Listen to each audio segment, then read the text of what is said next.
wabarakatuh. Perkenalkan, nama saya Wening Nalurita. Saat ini kita kembali lagi di part kedua dalam Pondasi Podcast Negeri Demokrasi. Dalam ruangan obrolan santai yang saat ini saya akan ditemani oleh salah satu pimpinan Bawaslu Provinsi Kalimantan Timur. Siapakah beliau? Tentunya sebelum kita melanjutkan podcast hari ini, kita harus sahabat-sahabat Bawaslu jangan lupa share, komen, dan subscribe. Seperti jangan lupa like-nya ya. Nah, sahabat Bawaslu, kita akan perkenalan dengan salah satu pimpinan dari anggota Provinsi Kalimantan Timur. Selamat pagi Bapak Daini Rahmat. Pagi Mbak Wening. Terima kasih Bapak, ini adalah suatu kebanggaan tersendiri saya bisa berhadapan langsung dengan beliau. Biasanya nih, sahabat Bawaslu, kita hanya bertemu dalam ruangan rapat yang mana beliau mengisi dalam kegiatan rapat. Tapi sekarang terima kasih banyak Bapak sudah mendampingi kami dalam podcast hari ini. Seperti itu. Bapak, hari ini kita akan melakukan obrolan nih Pak, santai saja ya Bapak, terkait dengan topik kita hari ini, yaitu terkait dengan netralitas ASN. Baik. Bapak, sebagai informasi nih untuk sahabat-sahabat Bawaslu, apa sih sebenarnya yang dimaksud dengan netralitas ASN Bapak? Ya, netralitas ASN itu adalah salah satu kewajiban ya daripada ASN itu tersendiri, di mana tidak memiliki sikap politik terhadap pasangan calon manapun ya, dan juga bisa menjaga integritas dia karena tidak berpihak kepada hal-hal yang berhubungan dengan politik. Seperti itu. Ya. Oke Bapak, nah tadi belum berkenalan Bapak. Kita langsung dengan topik tersebut, netralitas. Apa sih di sini Bapak dalam divisi PP ya Pak ya, penanganan pelanggaran. Nah, di sini apakah salah satu tugas dan fungsinya PP atau divisi Bapak yang saat ini sebagai koordinator divisi penanganan pelanggaran mencakup dengan tentang netralitas ASN ini Bapak? Ya. Tugas dan pokoknya. Baik, bahwa saya di Bawaslu Provinsi Kalimantan Timur mengampu divisi penanganan pelanggaran, di mana divisi penanganan pelanggaran ini ya adalah divisi yang melakukan penindakan atas adanya pelanggaran yang terjadi. Bukan hanya berbicara masalah terkait pelanggaran-pelanggaran money politik atau mungkin pelanggaran administrasi, tetapi juga ada pelanggaran-pelanggaran yang berkenaan terhadap sesuatu yang lain seperti netralitas ASN itu sendiri. Nah, bahwa di divisi saya ya, ketika ternyata ada masyarakat yang menemukan adanya pelanggaran atas netralitas ASN, maka divisi penanganan pelanggaran yang melakukan penerimaan atas adanya laporan daripada masyarakat tersebut, yang kemudian laporan tersebut akan diproses sesuai dengan peraturan yang ada. Ya, begitu juga ketika ternyata dalam pengawasan yang dilakukan oleh Bawaslu Provinsi Kalimantan Timur dan jajarannya sampai ke bawah, ketika ternyata menemukan atau mendapatkan adanya ASN yang disinyalir tidak netral ya, atau didapati bahwa ASN tersebut mungkin ikut dalam kegiatan politik yang dilakukan oleh partai politik mungkin, atau pasangan calon kepala daerah ya kan, seperti itu ya, nanti akan kita tindak lanjuti. Jadi temuan daripada pengawas atau laporan daripada masyarakat, kemudian penindaklanjutannya atas penanganan netralitas tersebut ada di divisi saya, di divisi penanganan pelanggaran. Nah, kemudian di divisi penanganan pelanggaran ketika menerima laporan ya atau mendapati satu temuan ya, akan diproses ya, seperti yang kemarin kita lakukan ya, beberapa proses atas penanganan netralitas ASN ya, kami akan menyampaikan penanganan tersebut ya, kami akan terima ya, kemudian kami akan rekomendasikan ke, kalau dulu ada yang namanya KASN ya, dulu ada yang namanya KASN, Komisi Aparatur Sipil Negara, tetapi hari ini udah KASN di Undang-Undang Nomor 20 Tahun 2023 udah dihapus, dan laporan netralitas itu sekarang wewenangnya ada di BKN. Nah, kemudian BKN tersebut ya itu memiliki yang namanya SBT, Sistem Berbagi Terintegrasi, yang mana itu menjadi tempat laporan yang memang sudah disediakan oleh BKN atas adanya pelanggaran netralitas ASN. Ya, gitu. Jadi untuk terpusatnya itu langsung ke BKN begitu ya Pak Langsung ya? ke BKN. Nah, itu tadi tentang tindak lanjut Pak. Ya. Terkait dengan bentuk-bentuk netralitas ASN-nya bagaimana Pak? Bentuknya apa saja? Apakah meliputi media kah? Atau tentang kehidupan sehari-hari seperti Maksudnya itu? pelanggaran netralitas Betul, ASN. bentuk-bentuk pelanggarannya. Baik. Salah satu pelanggaran netralitas ASN yang mungkin kerap kali terjadi ya, adanya ASN yang terlibat dalam kampanye ya, atau mungkin adanya ASN yang mencoba untuk mengarahkan pemilih ya dan mendukung salah satu pasangan calon ya, atau mungkin calon legislatif ya, di mana hal tersebut diketahui ya kan, bahwa ada ASN mencoba untuk mengarahkan mungkin ya kan, atau ASN yang ikut dalam kegiatan kampanye mungkin seperti itu. Nah, itu bagian daripada salah satu pelanggaran netralitas ASN. Ya. Jadi terkait dengan kalau misalkan nih Pak, ada ASN nih. Nah, itu kalau misalkan kita berpihak kepada salah satu partai itu tidak boleh begitu ya Pak ya? Betul. Terus kemudian kalau upload Pak, mungkin kita Oke. follow atau like postingan-postingan partai. Bagaimana Pak? Itu juga dilarang ya. Jadi ada PP yang hari ini mengatur ya terkait jangankan memberikan dukungan ya kan, men-like, men-subscribe ya, atau mungkin komen ya kan, yang hari ini dilakukan oleh ASN itu juga dianggap bahwa ASN tersebut tidak netral dan bisa untuk dilanjutkan sebagai bentuk pelanggaran. Begitu. Nah, sahabat Bawaslu, sebelum kita melanjutkan segmen berikutnya, ini ada informasi penting bagi terutama dengan ASN yang baru, bahwasanya untuk menjaga integritas dan juga tidak berpihak kepada salah satu partai agar kita tidak mendapatkan seperti teguran begitu ya Pak ya, sebagai ASN kita tidak boleh untuk berpihak begitu ya sahabat Bawaslu kepada salah satu partai, bahkan like, subscribe maupun follow IG dan sosmed apapun juga tidak diperbolehkan. Nah, lanjut Bapak terkait dengan tupoksinya Bawaslu sendiri itu Pak. Baik. Kita di luar divisi Bapak mungkin secara umum ya Pak ya, terkait bagaimana sih Bawaslu Provinsi Kalimantan Timur ini memaknai pentingnya netralitas ASN ini Pak? Iya, bahwa kebicaraan tentang netralitas ASN itu juga berbicara masalah terkait hari ini salah satu variabel kualitas demokrasi kita ya, bisa jujur dan adil. Jadi ASN itu kan dia memiliki banyak kewenangan ya, karena juga bentuk daripada pelayanan yang mungkin dilakukan, itu sangat memungkinkan bahwa ASN itu bisa mengarahkan masyarakat untuk memilih salah satu calon. Nah, hal yang demikian itu menurut daripada undang-undang ASN itu sendiri kan tidak diperbolehkan. Ya, itu tadi bahwa pemilu yang diamanatkan oleh undang-undang bahwa dia harus jujur dan adil ya kan, seperti itu. Adanya keberpihakan daripada ASN terhadap salah satu itu adalah bentuk ketidakadilan. Nah, maka dari itu Bawaslu Provinsi Kalimantan Timur ya melihat netralitas ASN itu juga bagian daripada variabel yang mendukung kualitas demokrasi itu bisa jujur dan adil. Makanya kami juga menghimbau ya, dan kami juga selalu ya mensosialisasikan bahwa pentingnya netralitas ASN itu dipegang teguh ya. Nah, karena bukan hanya undang-undang ASN saja yang berbicara masalah terkait netralitas ASN, melainkan juga ada undang-undang pemilu, Undang-Undang Nomor 7 Tahun 2017 juga berbicara masalah terkait ASN, pentingnya netralitas ASN.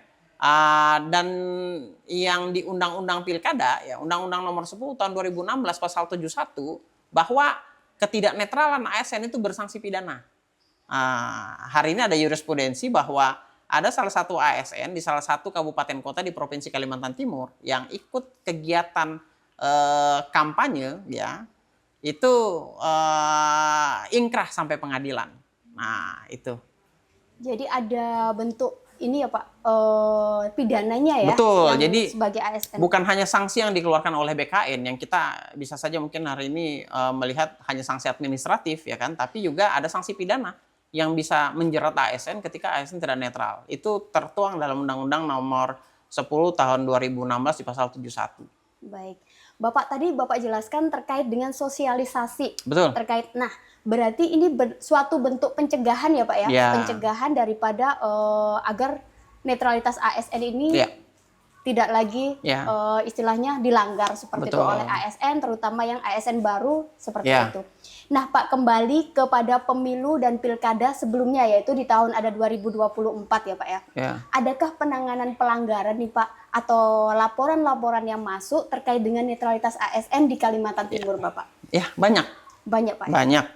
Pemilu ada beberapa case ya terkait netralitas ASN yang mana ASN tersebut ikut dalam kegiatan kampanye yang dilakukan salah satu caleg, ya kan? Dan juga ada ASN yang ternyata hadir dalam kampanye akbar yang dilakukan oleh salah satu paslon presiden, ya kan, seperti itu. Itu salah satunya ya. Sehingga pada saat pemilu kemarin ada beberapa yang kami tanganin, ya, seluruh kabupaten kota, ya, dan juga provinsi. Begitu juga pada saat pilkada. Pilkada ini ya yang kami laporkan ya ke BKN juga banyak. Hampir di beberapa kabupaten kota ada ASN-ASN yang ternyata melanggar asas netralitasnya. Sehingga kami sampaikan laporan tersebut ke BKN dan kami juga selalu mengontrol apakah BKN sudah mengeluarkan sanksi yang kemudian sanksi itu harus dieksekusi oleh PPK yang hari ini ada di kabupaten kota atau bisa dikatakan kepala daerah. Jadi atas laporan atau rekomendasi yang kita sampaikan ke BKN, kemudian BKN menyampaikan atau memberikan sanksi ya, entah itu sanksi sedang, sanksi mungkin berat atau mungkin sanksi ringan ya, yang mana ada sendiri aturan atau norma yang mengatur terkait sanksi-sanksi tersebut, konsekuensinya seperti apa. Nah kemudian sanksi itu harus dijalankan oleh PPK daripada kabupaten kota yang hari ini menangani bicara masalah terkait netralitas ASN. Nah, seperti mungkin kepala daerah itu. Begitu. Jadi saat ini kan belum memasuki tahapan ya Pak ya. Iya. Dalam non tahapan ini apa saja sih strategi pencegahan yang bisa dilakukan Bawaslu Kaltim Pak untuk terkait dengan topik kita yang netralitas ASN? Baik. Sebenarnya ya memang bahwa mensosialisasikan netralitas ASN itu sangat penting karena bisa saja ASN-ASN yang baru mungkin dilantik ya kan, atau ASN-ASN yang terpilih, kan ASN bukan hanya PNS ya, tapi juga ada P3K ya kan, seperti itu. Sangat memungkinkan bahwa ada beberapa ASN yang tidak memiliki kepahaman atas regulasinya sendiri, sehingga memang mensosialisasikan regulasi dan mensosialisasikan pentingnya netralitas ASN terhadap demokrasi kita, ini harus selalu memang sering kita galakkan ya.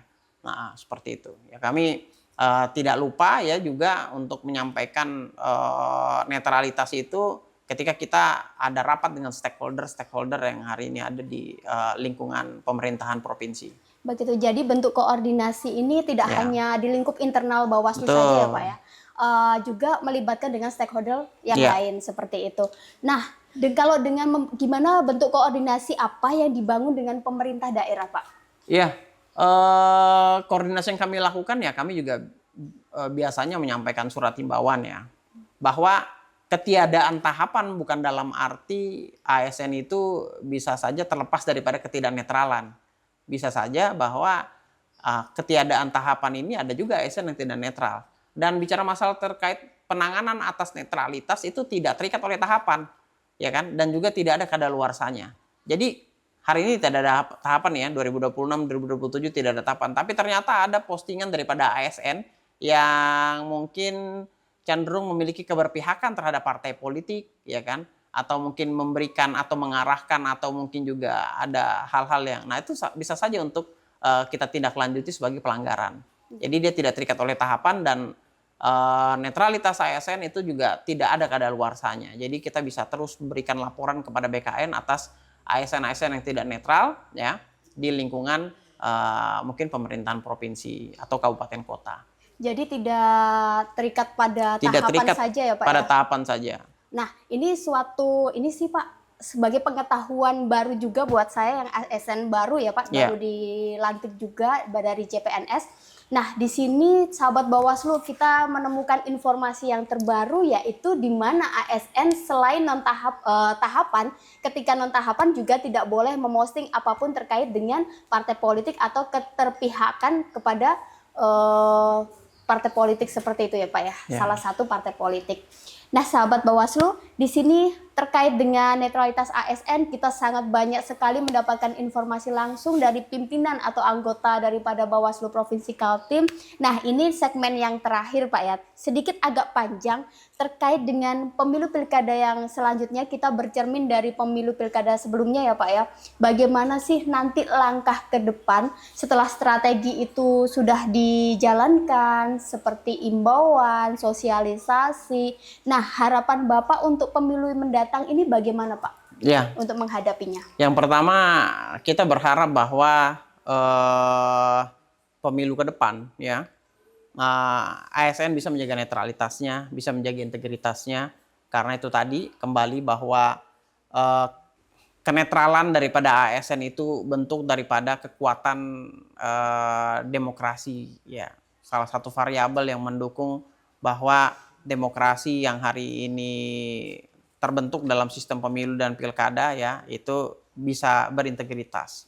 Seperti itu. Memang kita berharap besar bahwa ASN kemudian ya itu tidak mencoba untuk berkelindan ya, atau mungkin mencoba untuk mencari keuntungan, karena memang bisa saja ada kepentingan-kepentingan pribadi yang hari ini dimiliki oleh ASN tersebut ya kan, sehingga harus melakukan hal-hal yang tidak netral seperti itu. Nah, kita berharap bahwa pemilu dan pilkada ke depan ya ASN bisa menjaga integritasnya, bisa menjaga netralitasnya, karena itu tadi kekuatan atau wujud demokrasi bisa jujur dan adil, salah satu variabelnya adalah netralitas ASN. Bahwa ketidakpahaman atau ketidaktahuan ya, atau ketidaksengajaan ASN yang ternyata terlibat terhadap partai politik, atau dia melakukan ketidaknetralan, itu tidak melepaskan tanggung jawab hukumnya. Jadi ASN harus sangat berhati-hati ya dalam melakukan apapun ya yang berhubungan dengan politik seperti itu. Nah, seperti saat ini Bapak kan ini memasuki tahapan non tahapan ya Pak ya, di tahun 2026 belum memasuki tahapan. Nah, ini banyak sekali masyarakat umum yang bertanya-tanya, lantas kerja Bawaslu seperti apa dalam non tahapan? Mungkin program kerjanya seperti itu Bapak, mungkin garis besarnya saja. Oke, bahwa ketiadaan tahapan atau non tahapan di tahun 2026-2027 bukan dalam artian Bawaslu tidak bekerja, ya kan? Ada beberapa hal yang hari ini harus dipahami oleh masyarakat. Bahwa dalam Bawaslu itu sendiri ya, ada beberapa divisi. Ada divisi penanganan pelanggaran yang hari ini saya ampu, ada juga divisi hukum ya, ada juga divisi pencegahan, ada juga divisi data dan informasi, ada juga divisi SDM, yang kesemuanya memiliki program kerja walaupun tidak ada tahapan. Contoh salah satunya untuk divisi pencegahan, ya bahwa idealitas daripada melakukan pencegahan ya itu memang harus mensosialisasikan beberapa hal ya, terkait mungkin regulasi atau mungkin bagaimana bisa mewujudkan demokrasi yang sesuai dengan amanat undang-undang ya kan, seperti itu ya. Divisi pencegahan dengan kewenangannya dia, dengan tugasnya dia ya, banyak hal yang bisa dilakukan ya kan, seperti itu, dengan memberikan juga pengetahuan terhadap adik-adik kita yang hari ini ada di SMA yang kemudian nanti 2029 akan jadi pemilih ya kan, seperti itu ya, itu juga mesti harus dilakukan kan, seperti itu. Jadi bukan tidak ada tahapan itu Bawaslu tidak memiliki program kerja, setiap kami memiliki program kerja. Belum lagi seperti divisi hukum ya, yang selalu mencoba untuk hari ini mengevaluasi ya, bicara masalah terkait ranah praktis dan ranah regulasinya, yang kemudian ketika ternyata dari sisi regulasi itu tidak implementatif pada saat di lapangan ya, itu bisa saja untuk diusulkan. Apalagi saat ini memang undang-undang pemilu dan pilkada sedang digodok ya kan, seperti itu. Ya divisi hukum juga hari ini memiliki kerja-kerja untuk melakukan kajian-kajian akademik ya, melihat daripada regulasi-regulasi yang ada, apakah nanti kemudian bisa implementatif. Nah itu.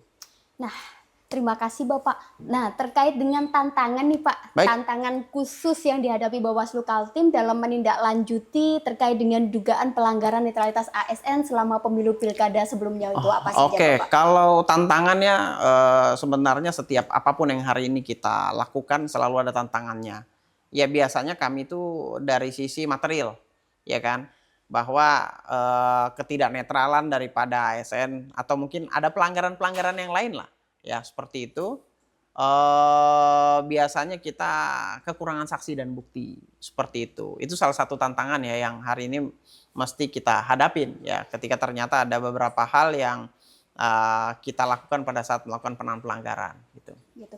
Nah, terkait dengan saksi dan bukti nih Pak, Baik. untuk saksinya minimal berapa sih Pak? Ya, satu saksi bukan saksi. Jadi minimal harus ada dua Harus saksi. ada dua ya? Harus ada dua saksi. Kemudian untuk syarat-syarat materialnya apa saja Pak? Agar Ya. sahabat Bawaslu juga memahami apa sih syarat-syaratnya ketika melakukan pelaporan seperti itu. Iya kan, bahwa ada beberapa hal ya yang hari ini harus dipenuhi ya kan seperti itu, bahwa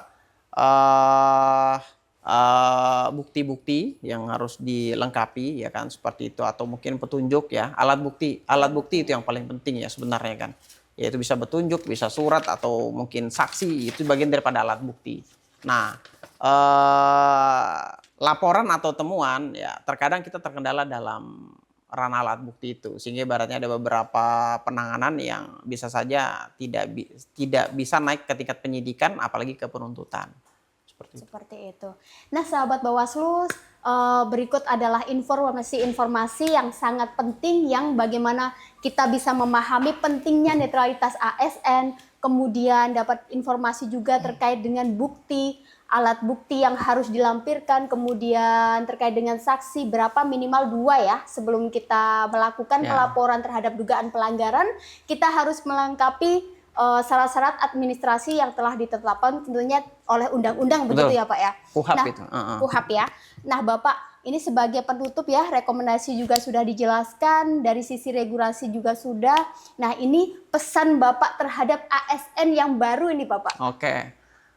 Untuk teman-teman ASN yang baru dilantik ya, atau mungkin sekarang ada yang berstatus CPNS yang mengabdikan dan mewakafkan dirinya terhadap negara ini ya, pesan saya untuk bisa selalu berintegritas, profesional, pahami aturan ASN itu sendiri, kemudian jaga netralitas dalam setiap tahapan proses pemilu dan pilkada ya. Mungkin itu pesan-pesan saya terhadap teman-teman ASN yang hari ini barusan dilantik ya, mungkin seperti itu.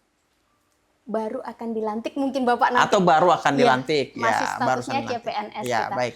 Terima kasih Bapak Daini Rahmat sudah membersamai sahabat Bawaslu dalam memberikan informasi-informasi penting terkait dengan netralitas ASN. Baik sahabat Bawaslu, terima kasih sudah terus menonton podcast hari ini. Tentunya terima kasih juga dengan Pak Daini Rahmat ya tentang informasi-informasi yang sudah diberikan. Jangan lupa teman-teman selalu tonton podcast ini. Nanti kita akan melakukan segmen-segmen untuk part-part yang terkait dengan pembahasan selain netralitas ASN. Karena dugaan pelanggaran itu tidak hanya satu terkait netralitas ASN. Banyak ada contohnya money politik dan lain sebagainya. Tentunya tidak hari ini ya teman-teman, karena kalau kita bahas terus hari ini kita bisa sampai malam seperti Bapak ya. Tentunya Bapak juga banyak sekali kegiatan di luar podcast hari ini seperti itu. Saya dan Bapak Daini Rahmat pamit undur diri. Semoga sahabat Bawaslu memahami apa sih pentingnya netralitas ASN. Jangan lupa subscribe, like, komen, serta share ya. Terima kasih. Wassalamualaikum warahmatullahi wabarakatuh. Bapak, sebelum kita meninggalkan podcast, jargon ini ya, Bawaslu bersama rakyat awasi pemilu. Baik. Gitu ya Pak ya? Ya, siap. Oke. Mulai dari saya dulu ya Pak. Siap. Bersama rakyat awasi pemilu, lalu dilanjut dengan Bapak. Baik. Bersama rakyat Awasi pemilu. Bersama Bawaslu, kita tegakkan keadilan pemilu.